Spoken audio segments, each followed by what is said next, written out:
Evo, dragi naši gosti Sunčane Reke, svakoga dana malte neko se pojavi na Sunčanoj Reki, na Sunčanoj Reci koje od značaja za ovu našu zemlju Srbiju. Danas nam je posebna čast.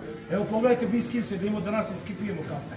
Puno vam hvala što ste došli u ovaj naš prostor, a ovo je možda, mogu da kažem da sam ja sa nekim od dojka ovdje prisutnih glumaca i kolega.